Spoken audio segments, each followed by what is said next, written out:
Alors, en première partie de cet après-midi, nous avons abordé différentes questions, celle de la prévention, de la détection, celle des traitements ciblés, traitements innovants, de plus en plus complexes et qui se combinent.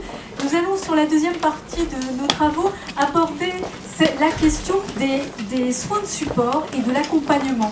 Ce sont des éléments essentiels dans la maladie et nous allons en parler tout d'abord avec Patricia Attigui.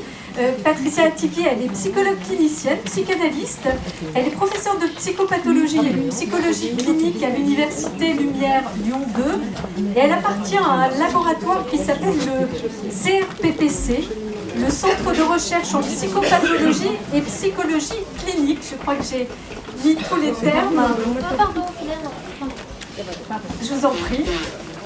Je vais vous passer un micro, Patricia. Je vous en prie, vous pouvez vous asseoir. On peut être assise. Vous allez donc nous parler de la médiation artistique comme objet thérapeutique.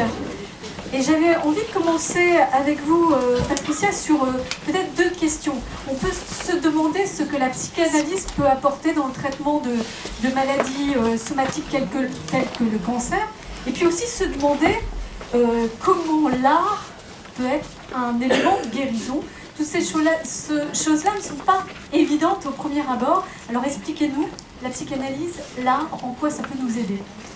Bien, écoutez, je vous remercie. Je remercie tous les organisateurs de cet après-midi de m'avoir convié à cette réunion. Et je voudrais reprendre, avant de répondre à vos questions, le terme que j'ai trouvé particulièrement vif et intéressant qu'a utilisé Claire tout à l'heure quand elle a parlé de ruse. Oui, quand elle a parlé de ruse, je pense que peut-être les dispositifs thérapeutiques que nous utilisons dans le champ de la psychopathologie inspirés par la psychanalyse sont finalement peut-être des ruses qui vont nous permettre de jouer avec les défenses des sujets sans pour autant les exposer brutalement à des prises de conscience qui pourraient venir redoubler les traumatismes dont ils sont les premières victimes. Alors, la psychanalyse ne s'est pas constituée comme ça ex nihilo. Elle a pris naissance dans une culture scientifique. Je ne prétends pas tenir des propos scientifiques à l'égal de mes confrères qui m'ont précédé. Ceci dit, la psychanalyse donc pourrait peut-être être considérée comme l'ombre portée de la science parce qu'elle n'est pas née, elle est née dans une culture scientifique, mais elle ne s'est pas constituée de la même manière que les sciences exactes et les sciences médicales dont on a si bien entendu parler tout à l'heure. Alors en effet, oui, qu'est-ce qui fait que la psychanalyse pourrait apporter à notre réflexion un intérêt, enfin, concernant justement des affections telles que le cancer, qui sont en effet des pathologies qui vont traumatiser bien évidemment en premier lieu le corps du patient, mais aussi et surtout, enfin, et aussi de manière tout aussi importante, sa psyché. Et à ce titre, nous, en tant que cliniciens, nous sommes confrontés, pas seulement dans le champ de la psychiatrie, mais aussi dans le champ de la psychosomatique, puisqu'il y a de plus en plus de cliniciens qui travaillent et qui concourent à l'œuvre médicale. Donc voilà, je pense qu'à ce titre, on peut peut-être apporter quelques réponses. Et comment l'art, à ce moment-là, va venir être une modalité de suppléance qui va permettre au sujet de traverser ces épreuves traumatiques et comment l'aider à accomplir d'une certaine façon un certain processus de transformation. Parce qu'au fond, la maladie atteint, la maladie est un traumatisme, mais la maladie peut aussi devenir une occasion de se transformer. On ne reviendra jamais totalement identique à ce que l'on était avant la maladie, et nous, en tant que cliniciens, nous pouvons peut-être accompagner, alors avec des médiations particulières dont je vais parler ensuite.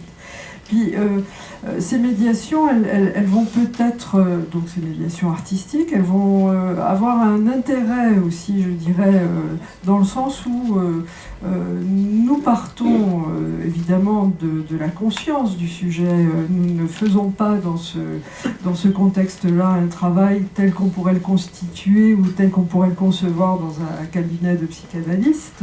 Là, nous sommes plutôt dans le champ de la conscience, et les médiations que nous proposons peuvent être considérées comme des extensions possibles au cadre de la psychanalyse, puisque nous savons de plus en plus que la relation duel dans certaines configurations psychologiques ne suffit pas à venir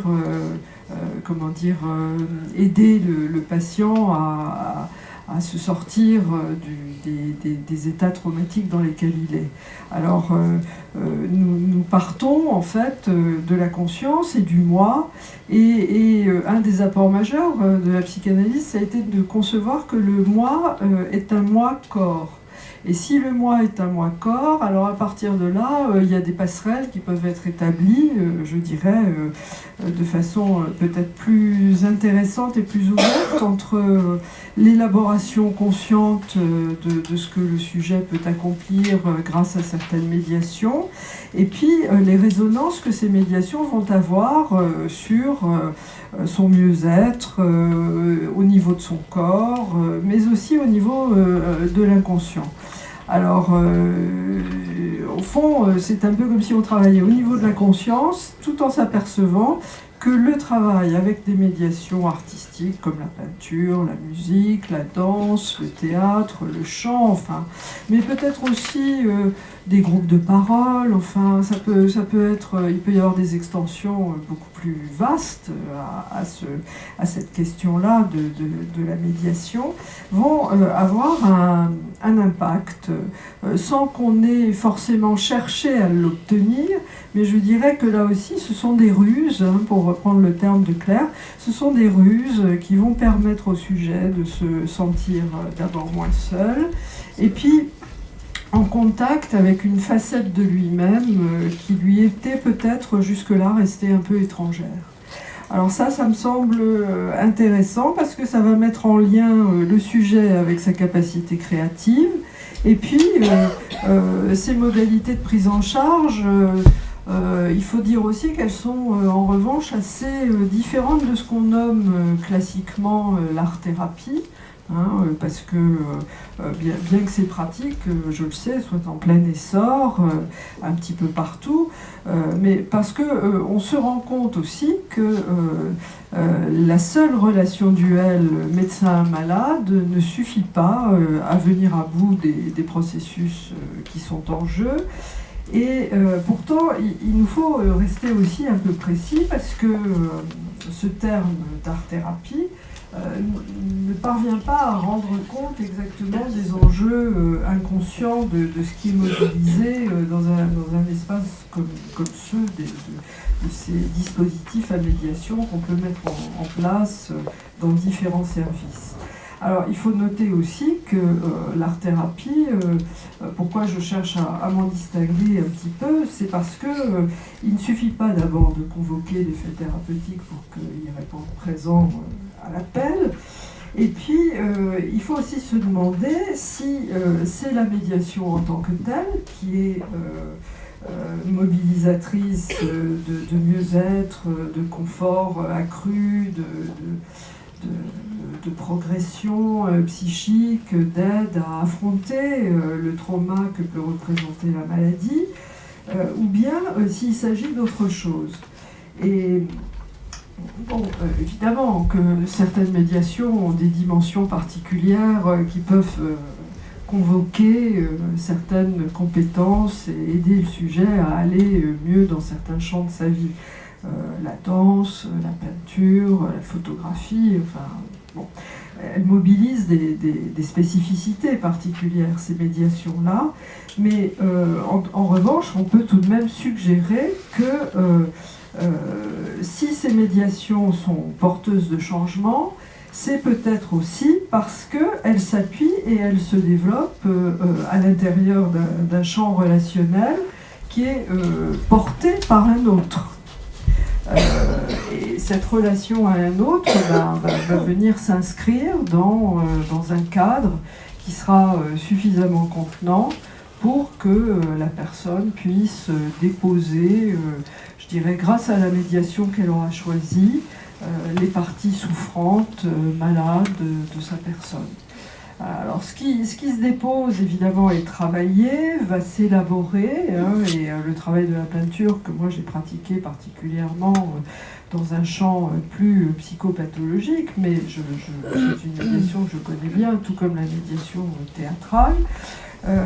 Eh bien, ces médiations-là vont s'élaborer par petites touches et vont s'élaborer aussi, je l'ai dit, dans la relation à un autre, ce que nous, dans notre petit jargon de psychanalyste, nous appelons la relation transférentielle.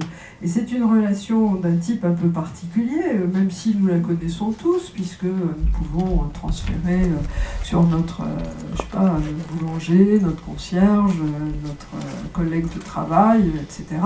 Donc ça veut dire qu'on va, cette relation a pour spécificité de réactualiser, voire d'incarner, voire de projeter des éléments de configuration psycho-affective qui nous sont propres dans notre vie tout à fait inconsciente, mais qui vont là venir se cristalliser en quelque sorte sur la personne avec laquelle on va accomplir cette trajectoire artistique ou créative, dirons-nous. Mais en tout cas, ce lien va s'élaborer par petites touches, tout comme le travail artistique aussi va s'élaborer par petites touches. Et c'est précisément parce que ça va s'élaborer par petites touches que ça ne va pas brusquer les défenses du sujet et que ça va lui permettre aussi d'avancer tranquillement, sans se sentir brutalement remis en question. Et c'est peut-être ça qui va lui permettre de réenvisager les défenses qui lui avaient permis jusque-là de se tenir debout, mais peut-être debout sur des bases qui étaient peut-être un petit peu compliquées et qu'il va peut-être arriver à reconcevoir différemment. Voilà, donc c'est un processus avant toute chose, c'est ça, c'est cette notion de processus, je crois, qui est importante et qui va s'appuyer sur un médium artistique, ce médium qui va devoir se faire suffisamment malléable. Alors suffisamment malléable, c'est-à-dire que il faut considérer que le médium n'est pas que la peinture ou la médiation artistique ou créative en tant que telle, mais ce médium concerne aussi celui qui va soutenir l'activité créative, à savoir le thérapeute ou l'animateur de telle ou telle médiation. Donc le médium, il est malléable, il concerne la médiation en tant que telle, mais il concerne aussi celui qui va soutenir sur le plan thérapeutique le suivi psychologique de celui qui va vouloir s'engager dans cette médiation. Alors évidemment, autant dire que s'il y a malléabilité du médium et donc de l'objet psychique et somatique, parce que nous, en tant que cliniciens, on considère que le sujet, on doit l'envisager dans sa totalité. Ça n'est pas qu'un corps ou un esprit, c'est une totalité somato-psychique. Eh bien, c'est parce que le médium a été suffisamment attracteur. C'est-à-dire, c'est pour ça que j'ai bien aimé toutes les métaphores qui ont été utilisées, les cibles, etc. Mais c'est vrai qu'à ces cibles, si on vise des cibles, on peut aussi concevoir qu'il y ait des objets attracteurs. Et ça participerait peut-être des ruses dont Claire a parlé, parce que il faut que ce médium soit suffisamment attracteur pour mobiliser un processus de transformation psychosomatique. Et ça, c'est un peu finalement comme s'il s'agissait de passer de l'informe, du chaos, de la guerre totale, on pourrait dire, hein, de la maladie, à, au fond, la création d'une forme nouvelle. Et qui dit forme nouvelle, dit métamorphose et processus alors, de ce que nous appelons la sublimation. Alors ces mots peuvent paraître peut-être un peu pesants, un peu, voilà, moi qui ai horreur de la langue de bois ou bien du jargon, mais enfin bon, on est bien obligé d'utiliser certains concepts. Ces mots-là ne trouvent finalement leur dimension clinique véritable que s'ils se déploient avec suffisamment de légèreté, dans un climat, dans une ambiance suffisamment ludique, dans une atmosphère. Voilà, je pense que ça c'est très important. Et les expériences cliniques dans ce domaine sont assez nombreuses aujourd'hui. Évidemment, moi je les ai plutôt expérimentées dans le cadre spécifique de la psychiatrie, mais je le sais pour suivre de nombreux étudiants ici à Lyon 2, quand j'étais auparavant professeur à Nanterre, j'étais également confrontée à beaucoup d'expériences en la matière. Je sais que par exemple, il y a de nombreux services d'oncologie pédiatrique qui utilisent ces médiations artistiques, créatives. Et donc, je dirais, avant de conclure, que si la question du cadre est un préalable fondamental, parce que c'est lui qui déterminera la portée de nos actions, il va nous falloir être attentifs à la façon que nous aurons d'habiter ce cadre. Et la personne qui va soutenir ces activités créatives a une importance réelle. Nous ne sommes pas interchangeables. Et donc, toute la dimension humaine et je dirais empathique va être décisive. Donc, je dirais pour conclure que la question de l'environnement, évidemment, suffisamment bon, est fondamentale, hein, parce que c'est la condition essentielle pour qu'un individu puisse reprendre le cours de son évolution à partir de l'endroit où celle-ci s'était trouvée interrompue sous l'effet de situations traumatiques telles que l'annonce d'une maladie, par exemple.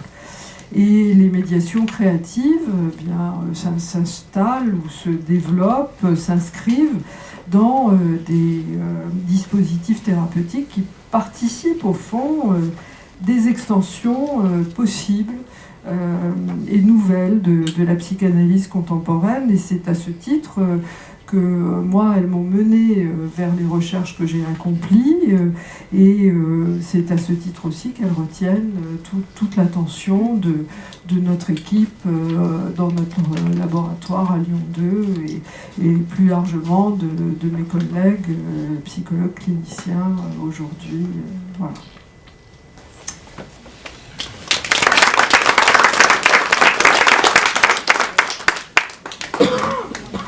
Merci beaucoup, Patricia. On reviendra effectivement sur les éléments majeurs à garder en tête quand on veut effectivement travailler sur cette approche psychologique autour de l'art, ou, si j'ai bien compris, plutôt de la médiation, quelle qu'elle soit. Nous allons laisser notre place maintenant